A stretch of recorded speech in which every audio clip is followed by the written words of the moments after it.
Good morning. I spent the last 10 years working with startups in lots of different guises, and last year joined IAG to see if we could transfer some of those lessons into the corporate innovation space. I suppose there are a bunch of assumptions I'm making in the... Can we get the slides up?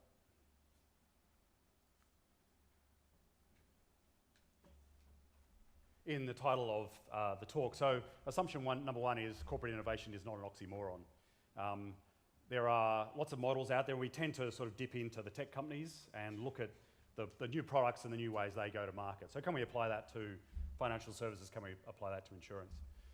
Number two is the startup model the right one to look at? It happens to be my set of experience, and I'll talk through that and how we're trying to do it inside IAG.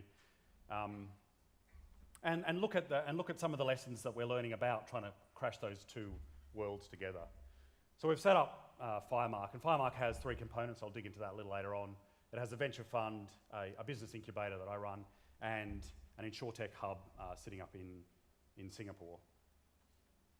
I'm going to start with a story because it's nice to personalise that startup journey. So 2006, I worked with Oriel On, the guy on your left.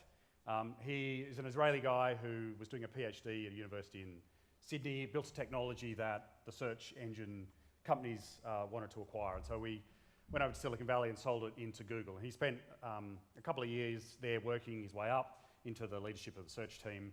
And I went to see him in New York in 2010, and I was looking forward to going to see the Google office in New York. He jumped out the week before to start his second business. And he had brought a team across, the people he'd sort of met over the time, both during his PhD and at Google, and instantly raised some money because he had a great street cred already of divesting one business into a big tech company, and was practicing being a CEO. And a year later, that got sold to Twitter for $30 to $50 million. It was never fully disclosed. And he spent some time there as the director of engineering before jumping again. So he stayed a year, did the earn-out, and again took the team and took the search technology and the capability they'd been building and started what started off as Urban Compass and now as Compass. It's now valued at $1 billion. It's raised $200 million in venture capital, and it's changing the way real estate's going to be done in the US. And real estate's done differently in over the world. I don't know if it'll apply in Australia and New Zealand, but it's now expanding out across the US. And it's useful to think about the journey of an entrepreneur and what they go through and how you might think about that in a corporate context. Like simplistic model, but I kind of think of things in terms of the opportunity. What problem are we solving? Who are we solving for? Will people pay for it ultimately? Is it a big enough problem to be bothered to solve? The team is a massively critical part. What do they know about that opportunity? What capability can you bring together that they can apply to the problem that needs to be solved? And for me, that's actually one of the hardest things to do inside a corporate. And then the funding model. So ideally, you sell stuff. As soon as you go and take venture, you're diluting, you've got other people controlling, but there are government grants and all sorts of other support mechanisms. So taking that framework, and we'll dig into it as we go. So startups and venture are two very parallel paths, and so I think it's useful to look at. So venture is out to disrupt. They're looking for opportunity in the market where incumbents are not servicing their customers in the way that they could. I think about it as Uberification. So the Uber app that I downloaded when I was in San Francisco with an Australian credit card, I turn up here yesterday, and with doing nothing, I straight away I can pick up an Uber. And it's that simplification and customer expectation that's driving, I think, is shifting a lot of the expectations now in the incumbent industries. It's a global phenomena, obviously massive in Silicon Valley, but spread across the world. And there's a real interest in insurtech now. We haven't really dug into that, and I'm not going to go through the themes of insurtech, but some of the guys named on the bottom there are really focusing on the space and doing multiple investments in areas where technology and insurance are being brought together. And their aim is to build these. So unicorns are companies that are worth more than $1 billion. And it's a phenomena that now you've probably seen because it's mainstream press. But this is 2011, 2014.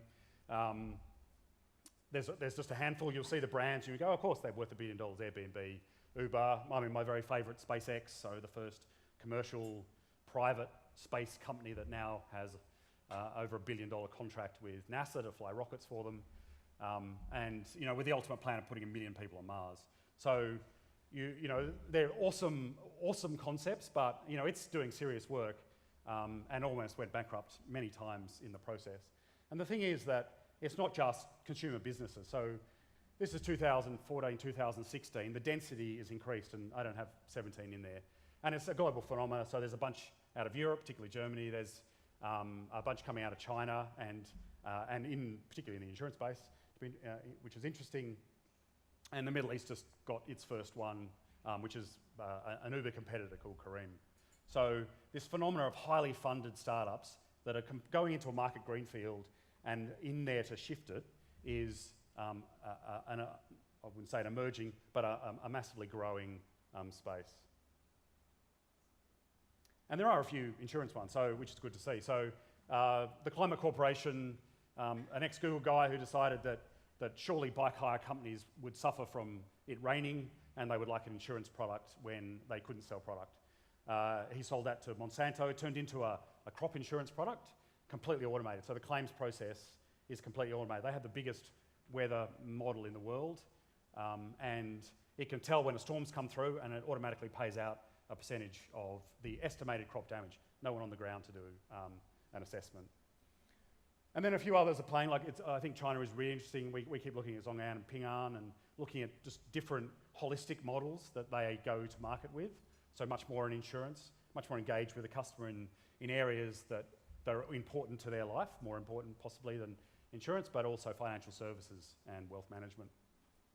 And then the health space. So 2015, I think there were the 10 biggest fintech deals in the world. 3 of them were insurance and in particular health. So, and they're having troubles. Oscar still loses hundreds of millions of dollars a year, but it's massively well funded. So, we can do the land grab to create a new health insurance experience in the US.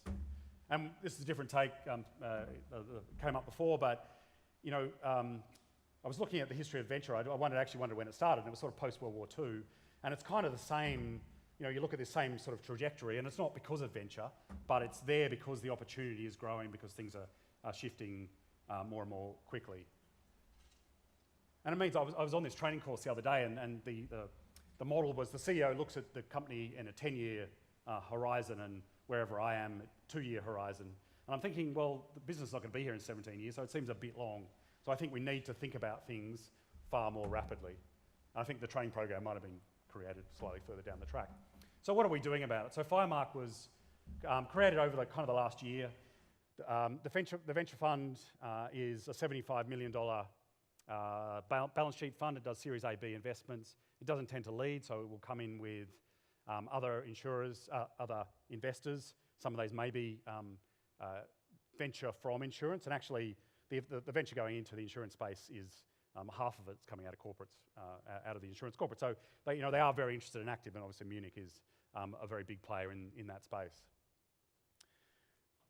They invest for strategic and financial reasons, and the strategic reason is the data or the technology can then be applied to the products that we tend to build in the incubator. So half of my flow comes from the investments that the venture team have done. So we've just invested in Airtasker, which is a gig economy startup that provides people to help come build IKEA furniture or do your gardening or do your babysitting.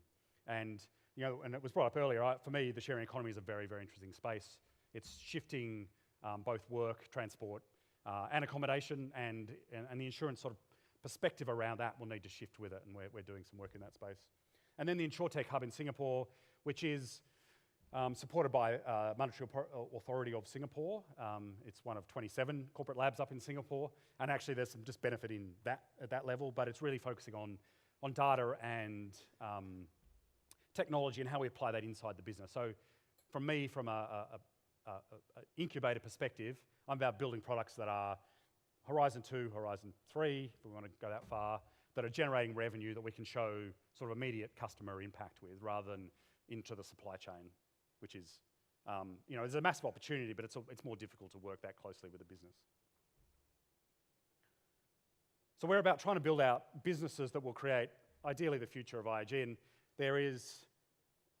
we're focusing on bringing the outside in. So that's startups, scale-ups, partners, universities, and students. And it's just trying to take a different perspective, because we were talking, was mentioned earlier about, so I'm 2 years into insurance, so it's about enough knowledge to be dangerous, is what I would count. So always sort of had a foot in the tech space, but it is a fascinating, opportunity to bring those two things together. But it's also important to take that different external perspective, and I'll lose that as we go. So we need to make sure that we're incorporating new ways of thinking and new takes on how we can deliver services into the world. The university stuff, longer term, but there's an amazing database in Australia called Hilda, which has 30 years of all transactional data with individuals in the country and the government, so tax and health and those sorts of things. And so you can see these life trajectories that people are taking, and you can then make some assumptions about where they're headed and make some predictive models about future behaviour. Where will people move? What types of jobs they'll do? What sets of triggers will end up in certain sets of behaviour? And so some of that's longer term but interesting type work. And then obviously students, maybe we recruit them, maybe they want to start startups in the insurance space. The experiment and learn is actually what we're doing, so that's sort of hardcore to the model, and I'll dig into that. And then we added this one in recent months, so spreading the word, and that's really about innovation culture inside an organisation. And because hardcore innovation takes time and effort, and to get to a unicorn status, to build the Ori business, he took 11 years to get to where he is. I'm not sure the business will keep funding me to do that. So we need to be able to provide some benefit to the business as we build up towards that. And it is, it's a very overtly startup-y space that we have. We took the ceiling tiles out and the carpet up, and so innovation will happen. We have a ping pong table, that's critical. And we have 2 bean bags, but no one can get out of them, so they're not used that much. But people come down and go, hey, wow, this is amazing for this, because we're in a slightly older building, this is an amazing space, and they want a tour, and we're starting to second people in, and so that's sort of getting the word back out. And we're starting to reach out into the business, and because I need that expertise. I'm no underwriter, and I'm learning about reinsurance, and there's so many complexities to the business that I need that expertise that sits across the business. And they love the new challenge, so I'm finding an enthusiasm for people to support what we do.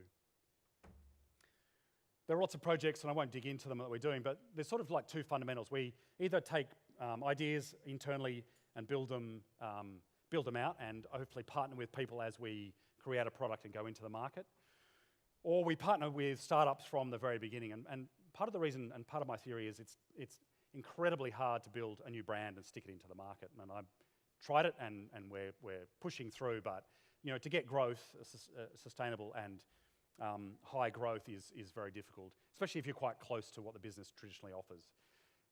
So what I want is, I want a startup that has a relationship with the customer, a trusted relationship, and that we can add insurance in behind. So it could be part of a business model.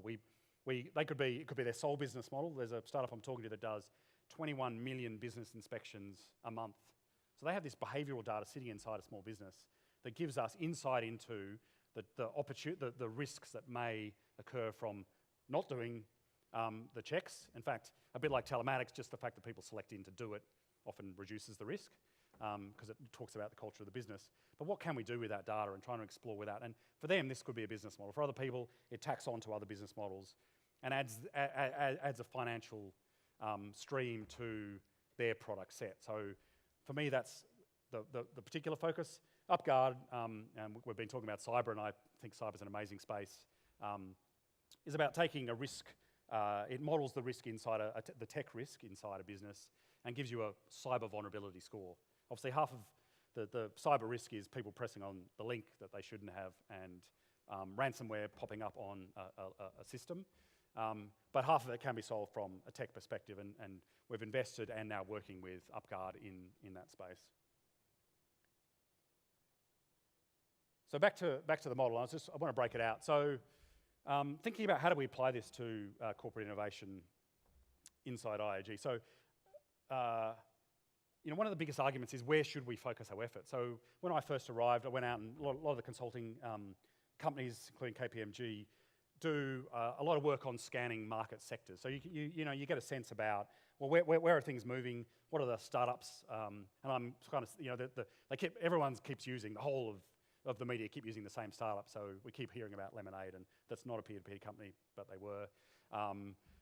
There's less of, Trove has got some pretty good press. and we have a competitive company in that space. And there's a few others coming in, into the space that itemised insurance on demand type businesses. And there's some benefit in that innovation theatre. And I think I came into the business going, not too much innovation theatre, but there is a marketing piece to this whole thing. And so it is important to get stuff out and the world knowing about. But it does influence them where people say, hey, let's go and do a lemonade for Australia. And well, maybe there's some opportunity there, but let's go talk to some customers, work out where that opportunity lies. And we get like strategy saying one thing and different parts of the business saying different things. So, we're still working through how do we actually decide where we should be jumping. And because we're doing experimental step-by-step type innovation, then the idea is, hey, we think there's something here, let's just go and test it. And when we test it and there's some traction, let's go to the next stage. And we build incrementally like that.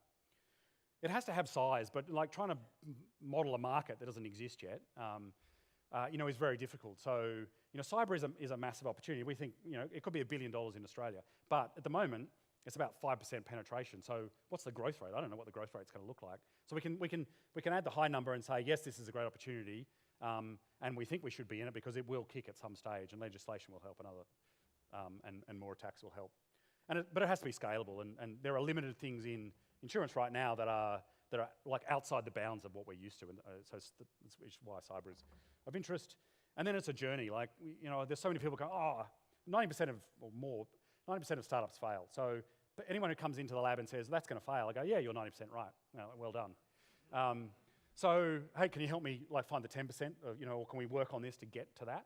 So, we have to let things take a course for themselves and go on that journey to find the opportunity that exists in the market.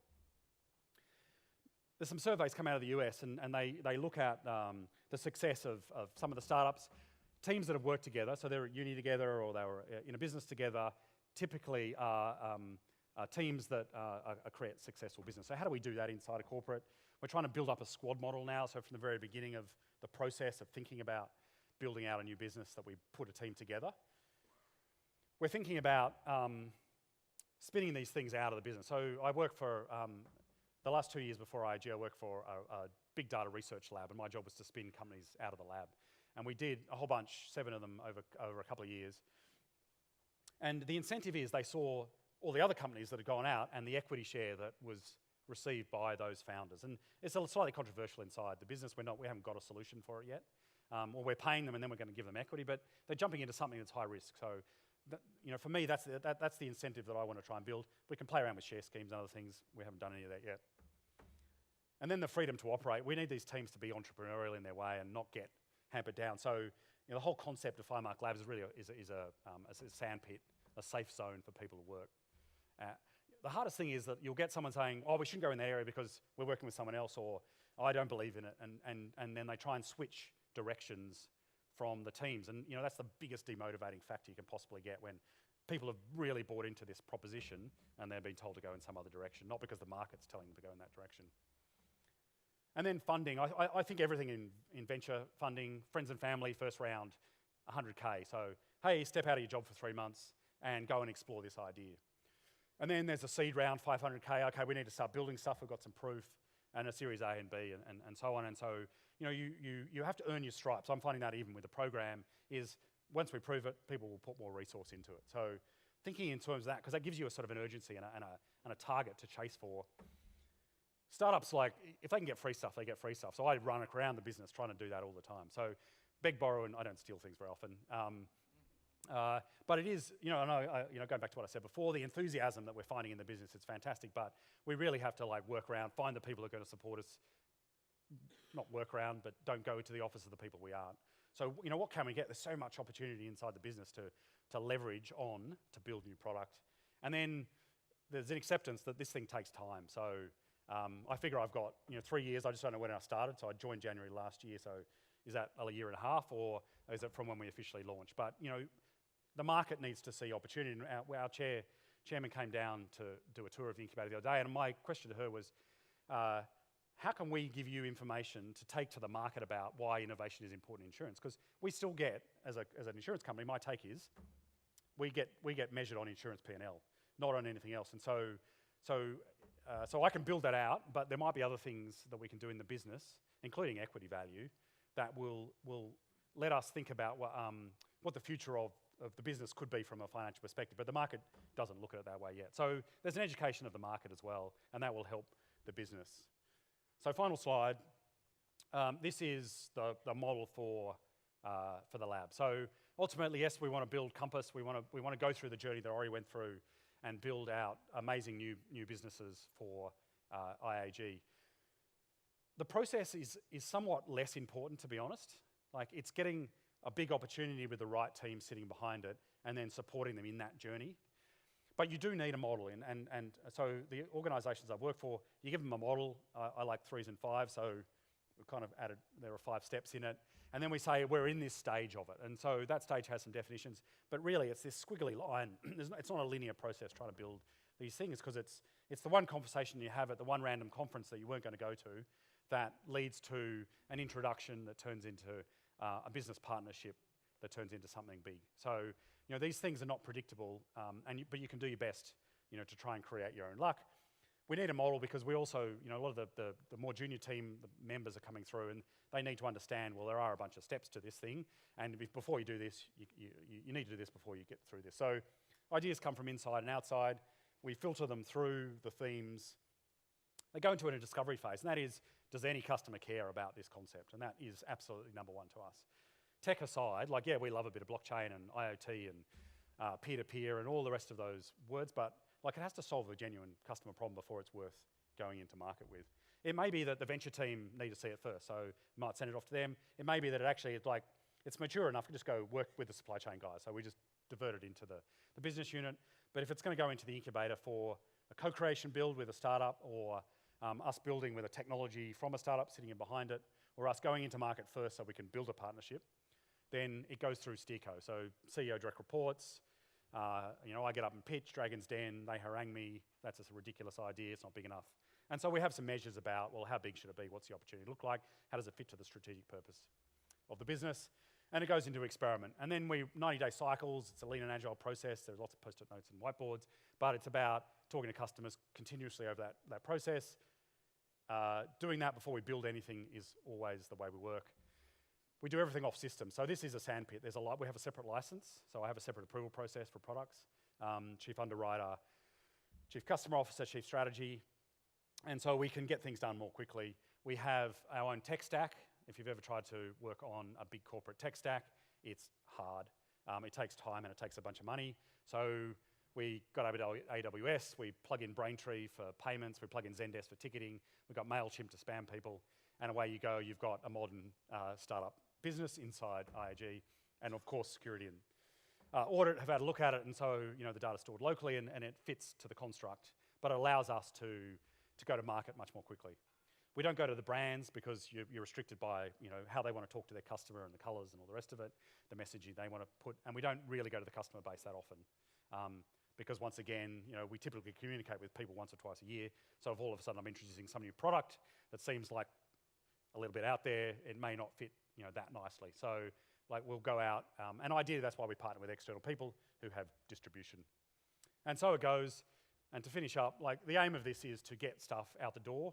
The aim is to either learn a bunch of lessons, incorporate it back into the corporate, to create a business a business unit that we build inside the business, distribute ultimately through our channels, or we spin it out. And for me, that's an exciting opportunity, because if we get something right, the insurance markets around the world, there's opportunity across Europe and in the US for products that we can experiment with down here. So we're just starting to have that conversation. I was in London in April, and there's an enthusiasm from Munich and many others that they really want to support, because data and customer interface is the king here. And the insurance stack, from pension funds to reinsurers and carriers and brokers and customers, there's lots of places where that can be brought together, and I think there's lots of opportunity bringing insurance and technology together and shifting the way that we take insurance to the market.